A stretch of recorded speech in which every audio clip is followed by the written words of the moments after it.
Hello दोस्तों, मैं दीपांशु जिंदल अपने यूट्यूब चैनल पीसीएम इंस्पिरेशन पर आपका स्वागत करता हूं। दोस्तों, आज की इस वीडियो में हम क्लास 12 की केमिस्ट्री का जो चैप्टर नंबर 1 है विलियन, उसकी शुरुआत करेंगे और बहुत ही इजी भाषा में इसको इनकी जो डेफिनेशंस हैं वो सीखने का प्रयास करेंगे। चलिए बिना देर के वीडियो को शुरू करते हैं। तो दोस्तों, आज का जो हमारा सबसे पहला टॉपिक है वो है विलियन। आइए देख लेते हैं विलियन की डेफिनेशन क्या है। दो या दो से अधिक पदार्थों के समांगी मिश्रण को विलियन कहते हैं। कैसे? विलियन कैसे बनेगा? जब उसमें विलेय और विलायक दोनों मिलेंगे ना, जब विलियन बनता है। विलियन में जो विलेय होता है वो होता है चीनी जो कम मात्रा में घुला होता है। विलायक वो होता है जो अधिक मात्रा में होता है, जैसे जल या सभी प्रकार के तेल। इस प्रकार से देख लेते हैं विलेय की डेफिनेशन क्या है। जो कम मात्रा में उपस्थित होता है और विलायक के अंदर घोला जाता है, विलेय कहलाता है। ये सबसे मैंने इजी डेफिनेशन लिखी है, जैसे चीनी, नमक, शक्कर आदि। अब विलायक देख लेते हैं, विलायक की डेफिनेशन क्या है। जो अधिक मात्रा में उपस्थित होता है और विलेय को अपने अंदर घोल लेता है, विलायक कहलाता है, जैसे जल या सभी प्रकार के तेल हो सकते हैं। अब देख लेते हैं द्विअंगी विलयन और त्रिअंगी विलयन किसे कहते हैं। यदि दो पदार्थों को आपस में मिलाया जाता है तो ऐसे विलयन को द्विअंगी विलयन कहते हैं, और यदि तीन पदार्थों को आपस में मिलाया जाता है तो ये त्रिअंगी विलयन कहलाया जाता है। चलिए अब अगला देख लेते हैं, अगला टॉपिक क्या है हमारा। तो दोस्तों, नेक्स्ट टॉपिक है हमारा मात्रा के आधार पर विलयनों का प्रकार। देख लेते हैं, ये 5 प्रकार के हैं: तनु विलयन, सांद्र विलयन, संतृप्त विलयन, असंतृप्त विलयन, अति संतृप्त विलयन। तो देख लेते हैं ये क्या है। सबसे पहला देखेंगे तनु विलयन किसे कहते हैं। ऐसा विलयन जिसमें विलेय की मात्रा कम होती है तनु विलयन कहलाता है।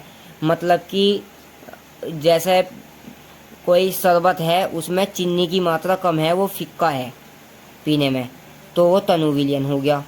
सांद्र विलयन, ऐसा विलयन जिसमें विलेय की मात्रा अधिक होती है सांद्र विलयन कहलाता है। जैसे कि मान लिया शरबत में चीनी बहुत ज़्यादा होगी तो वो गाढ़ा पदार्थ बनेगा, सांद्र विलयन कहलाऊगा। अगला देखते हैं, संतृप्त विलयन किसे कहते हैं।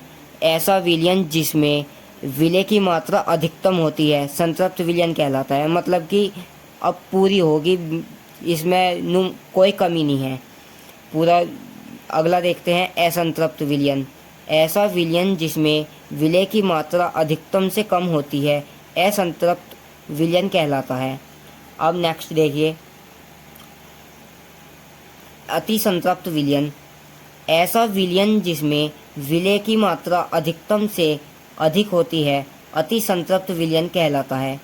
अब नेक्स्ट टॉपिक देख लेते हैं अपना। हमारा जो नेक्स्ट टॉपिक है वो है अवस्था के आधार पर विलयनों के प्रकार। अवस्था के आधार पर दोस्तों विलयनों के 9 प्रकार हैं। जैसे कि मैं आपको बताता हूँ, हमारे पास जैसे ये पेन शायद चमकीले वाला है, आपको दिख नहीं रहा होगा, मैं पेन दूसरा ले लेता हूँ। ये देखिए,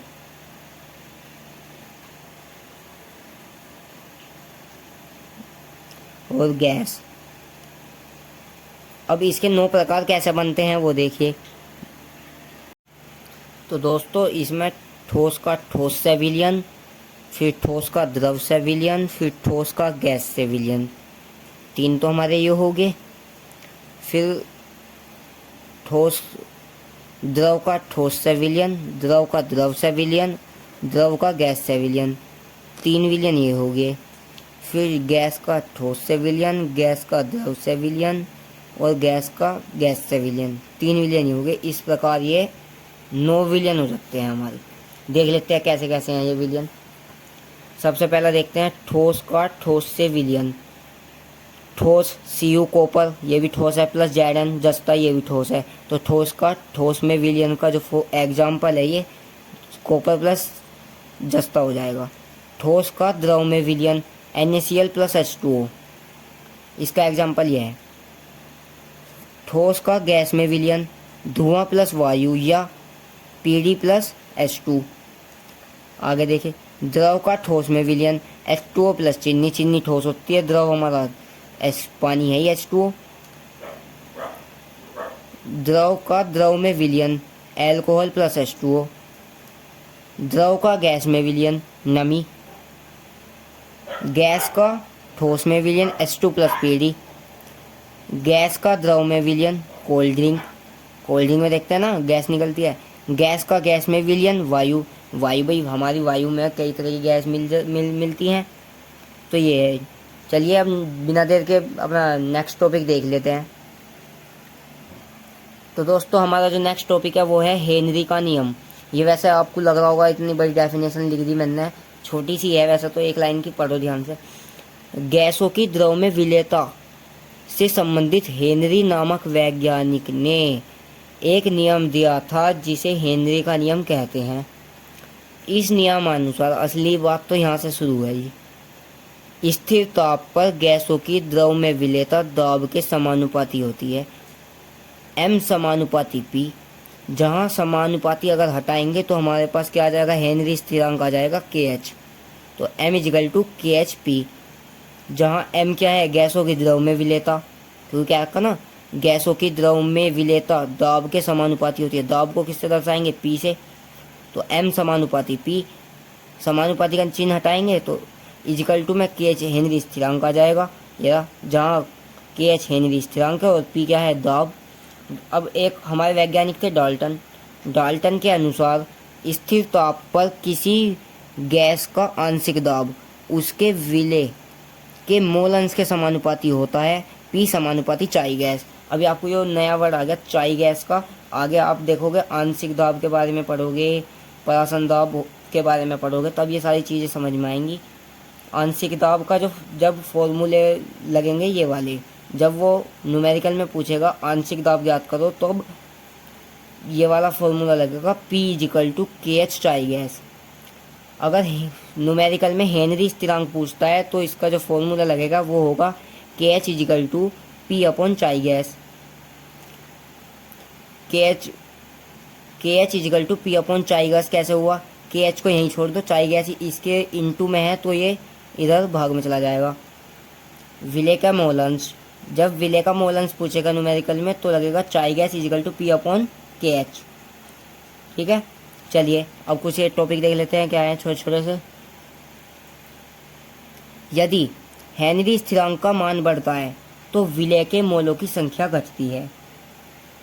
ये MCQ में आएगा, सबसे ज़्यादा पूछा जाता है। ये देखिए, यदि आंशिक दाब और विलेय के मोल अंश में ग्राफ खींचते हैं तो एक सरल रेखा प्राप्त होती है जिसे ढाल या प्रवणता कहते हैं। ये 1 नंबर में आता है कि ढाल या प्रवणता किसे कहते हैं, तो आपको ये यहाँ से यहाँ तक लिख देना है और ये ग्राफ भी बना देना। देखो P और चाई गैस के बीच में ग्राफ खींचेंगे तो ये ढाल या प्रवणता KH को दर्शाता है। तो दोस्तों आज की भी इस वीडियो में इतना ही। अब हम नेक्स्ट वीडियो में पढ़ेंगे हेनरी के नियम के अनुप्रयोग और हेनरी के नियम की सीमाएं, और इसके कुछ इम्पोर्टेंट फॉर्मूले हैं वे मैं नेक्स्ट वीडियो में आपको सिखा दूंगा। और अगर आपको फ्री नोट्स की PDF चाहिए हमारे फिजिक्स की, 12th की फिजिक्स की और 12th की केमिस्ट्री की, तो आप मुझे कमेंट में जाकर बता सकते हैं, मैं आपको वे प्रोवाइड करा दूंगा। धन्यवाद वीडियो को देखने के लिए, और ऐसी ही मज़ेदार वे बढ़िया से टॉपिक्स वो भी आसान भाषा में पढ़ने के लिए हमारे चैनल को सब्सक्राइब करें, वीडियो को लाइक करें और दोस्तों में ज़्यादा से ज़्यादा शेयर करें। धन्यवाद।